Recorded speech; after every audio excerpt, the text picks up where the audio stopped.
Hello friends, आज का हमारा टॉपिक है वाक्य अशुद्धियाँ। देखिए, ये टॉपिक आपकी चाहे कोई सी भी क्लास हो, आपकी कोई सी भी हो, फोर्थ हो, फिफ्थ है, seven, six, eight, nine, tenth, कोई सी भी क्लास हो, सबके लिए टॉपिक बहुत ज़्यादा ये टॉपिक आता ही है। बहुत मोस्ट टॉपिक है। और कोई भी कंपटीशन एग्जाम हो, चाहे आरपीएससी का हो, चाहे सेंट्रल का हो, चाहे कहीं का भी हो, अगर उसमें हिंदी सब्जेक्ट है तो ग्रामर में आपका ये टॉपिक वेरी वेरी मोस्ट है। ठीक है, तो आज हम जानेंगे अशुद्धि। तो अशुद्धियों में हम जानेंगे कि अशुद्धियाँ कितने प्रकार की आती हैं होती हैं। ठीक है, क्योंकि सीधा क्वेश्चन आता है कि इन चार ऑप्शन में वर्तनी संबंधी अशुद्धि कौन सी है, या व्याकरण संबंधी अशुद्धि कौन सी है, या पुनरुक्ति संबंधी अशुद्धि कौन सी है, या सीधे पूछ लेते हैं इसमें अशुद्ध वाक्य कौन सा है। ठीक है ना। तो अशुद्धि कितनी प्रकार की होती है वाक्य में, वो हम देखेंगे। तो देखते हैं। देखिए, सबसे पहले हम पढ़ेंगे वर्तनी संबंधी अशुद्धि।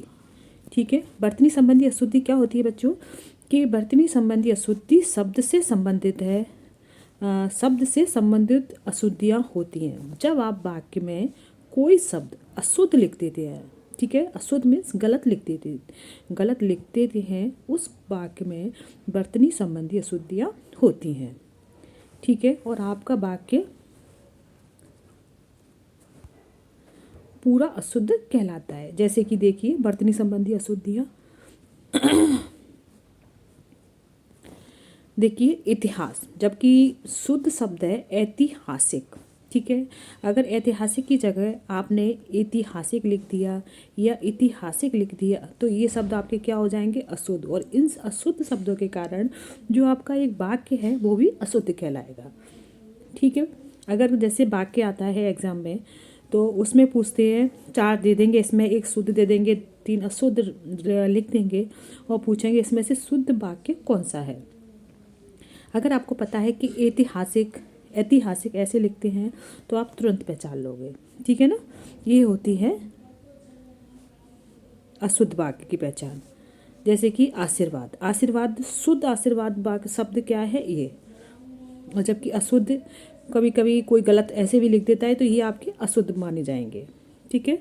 उज्ज्वल, उज्ज्वल में देखिए उ आधा जा वल, ये आपका शुद्ध है। अगर आप इस तरह से उज्ज्वल लिखोगे तो आपका वो शब्द गलत होगा और उस शब्द से आपका वाक्य भी गलत हो जाएगा। इसी तरह देखिए कवयित्री, कवयित्री का शुद्ध शब्द ये है। अगर आप इस तरह से कवयित्री लिखोगे तो आपका शब्द अशुद्ध होगा और आपका जिससे वाक्य भी अशुद्ध हो जाएगा। तो हमेशा कोशिश कीजिए हिंदी व्याकरण में जब भी लिखें शुद्ध शब्द का प्रयोग कीजिए। ठीक है, अगर आप शुद्ध शब्द लिखोगे, अच्छी तरह पहचान लोगे, तो आप तुरंत उस वाक्य में, अगर अशुद्ध वाक्य की पहचान में आता है तो आप पहचान लोगे कि हाँ ऐतिहासिक ऐसे लिखते हैं, ये वाला गलत है। ठीक है ना। नेक्स्ट देखते हैं। देखो, इसके अब दूसरा पॉइंट है जिससे आप अशुद्धि वाले वाक्यों को पहचान सकते हैं, वो है शब्द अर्थ का प्रयोग की अशुद्धि। कभी कभी वाक्यों में सही शब्दों की जगह उसके ही सदृश, सदृश मीन्स उसके समान लगने वाले शब्दों का प्रयोग, जिससे क्या है अर्थ में परिवर्तन का कारण बन जाता है, जिसके कारण वाक्य का सही जो अर्थ है वो बदल जाता है और वाक्य में शब्द अर्थ प्रयोग की अशुद्धि कहलाती है। अभी आपको डेफिनेशन में अच्छी तरह समझ में नहीं आ रहा होगा तो देखिए अभी हम इसके एग्जाम्पल देखते हैं। जैसे कि देखिए, अब सेंटेंस है, इसमें शुद्ध रूप में वाक्य और अशुद्ध रूप में भी है। अशुद्ध रूप में दिया गया है, मैं उपेक्षा करता हूँ कि तुम यह काम कर लोगे।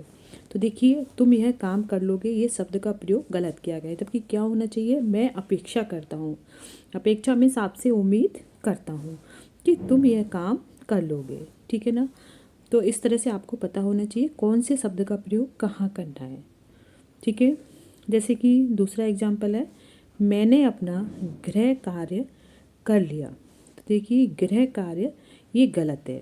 ठीक है, इसकी जगह कौन सा होना चाहिए? गृह कार्य। समझ में आया आपको? तो इस तरह से छोटी छोटी, देखने में छोटी है लेकिन सही शब्द का अगर आप प्रयोग नहीं करोगे तो वो वाक्य आपका अशुद्ध कहलाएगा। जैसे कि तीसरा एग्जाम्पल देखते हैं, तुम हमेशा बेफिजूल की बातें करते हो। तो देखिए, बेफिजूल जो शब्द है वो यहाँ बिल्कुल नहीं होगा। क्या होगा? तुम हमेशा फिजूल की बातें करते हो। ठीक है, फिजूल बेमतलब की बातें करते हो। बेकार की बातें करते हो, ठीक है ना। तो ये चीज़ आप अगर ऐसे उसमें आता है तो आप तुरंत पहचान लोगे इसे। अब देखते हैं लिंग संबंधी अशुद्धियाँ। तो देखिए बच्चों, लिंग संबंधी अशुद्धि क्या है? कभी कभी वाक्य में लिंग संबंधी गलत प्रयोग किए जाते हैं, ये वाक्य की लिंग संबंधी अशुद्धि कहलाती है। तो आप ये चीज़ अच्छी तरह से देख लेना कि अशुद्धि कौन कौन से टाइप की होती हैं। अगर आपको उनके टाइप पता है तो आप उनको तुरंत पहचान लोगे, ठीक है ना। या सीधा क्वेश्चन ये भी आ जाता है कि लिंग संबंधी अशुद्धि इस प्रश्न में कौन सी है, तो आप उससे आप तुरंत पहचान लोगे, ठीक है ना। जैसे देखिए, बेटी पराए घर का धन होता है। जब बेटी है तो होता की जगह क्या होगा? होती, क्योंकि क्या है? स्त्रीलिंग। तो शुद्ध रूप क्या होगा इसका? बेटी पराए घर का धन होती है। जैसे सेकंड एग्जांपल देखते हैं हम, आज तुमने नया पोशाक पहना है। तो देखिए, जो पोशाक शब्द है वो क्या है? स्त्रीलिंग। तो क्या हो जाएगा? आज तुमने नई पोशाक पहनी है, ठीक है। तो ये वाक्य पूरा ही गलत है, ठीक है। आज तुमने नई पोशाक पहनी है, ये इसका सही रूप होगा। मुझे तुम्हारा बातें सुनना पड़ा। तो देखिए, इसमें क्या होना चाहिए? बातें, तुम्हारी। अब बातें भी आपको क्या है? ये स्त्रीलिंग शब्द है, तो तुम्हारी बातें। और देखो, आपको पढ़ने में भी पता लग रहा है कि बातें सुनना पड़ा, तो बिल्कुल गलत लग रहा है ना। तो जब आपको लग रहा है कि बातें के साथ सुनना पड़ा, गलत है, यानी कि लिंग संबंधी समस्या है। तो क्या हो जाएगा? मुझे तुम्हारी बातें सुननी पड़ी। देखिए, नेक्स्ट एग्जाम्पल है, कल मैंने नया पुस्तक खरीदा। तो पुस्तक क्या है? स्त्रीलिंग है पुस्तक, तो क्या आएगा? नई खरीदी, ठीक है। नई पुस्तक खरीदी। आप हमेशा बोलते हो ना, जैसे आप पढ़ते हो तो मैंने पुस्तक पढ़ी, आप ये थोड़ी बोलोगे कि मैं पुस्तक पढ़ा, ठीक है ना। तो पुस्तक क्या है? स्त्रीलिंग है, तो उसके साथ स्त्रीलिंग शब्द का ही प्रयोग होगा। तो क्या हो जाएगा? कल मैंने नई पुस्तक खरीदी। चौथा पॉइंट है वचन संबंधी अशुद्धि, ठीक है। कौन सा है? वचन संबंधी अशुद्धि। तो वचन संबंधी में क्या होता है कि देखिए, कभी कभी देखा गया है कि वाक्यों में वचन संबंधी गलत प्रयोग किए जाते हैं, इन्हें वाक्य की वचन संबंधी अशुद्धि कहा जाता है, ठीक है। जैसे अपन अभी एग्जाम्पल देखते हैं, तो हम इसके एग्जाम्पल देखते हैं। देखिए, भारत में अनेकों राज्य हैं। तो भारत में अनेकों राज्य, अनेकों गलत है, क्या होगा? भारत में अनेक राज्य हैं, ठीक है ना। प्रत्येक वृक्ष फल नहीं देते। प्रत्येक वृक्ष, तो जब प्रत्येक लगा है, प्रत्येक हमेशा एक वचन में ही आता है, तो प्रत्येक के साथ क्या होगा? प्रत्येक वृक्ष फल नहीं देता। ये तो वचन संबंधी अशुद्धि में आपको एक रूल देखना है कि एक वचन के साथ उसकी क्रिया है वो भी एक वचन होगी, और बहुवचन के साथ उसकी क्रिया बहुवचन में होगी, ठीक है ना। अब देखते हैं, इस समय 4 बजा, क्या आएगा? जबकि इस समय 4 बजे। मैं तो आपका दर्शन करने आया हूँ। मैं तो आपका, जबकि क्या आएगा? मैं तो आपके दर्शन करने आया हूँ। नेक्स्ट है पद क्रम संबंधी अशुद्धियाँ। तो देखिए, पद क्रम संबंधी अशुद्धियों में इसमें क्या है कि वाक्य में व्याकरण के अनुसार पदों का क्रमबद्ध होना बहुत अधिक आवश्यक है।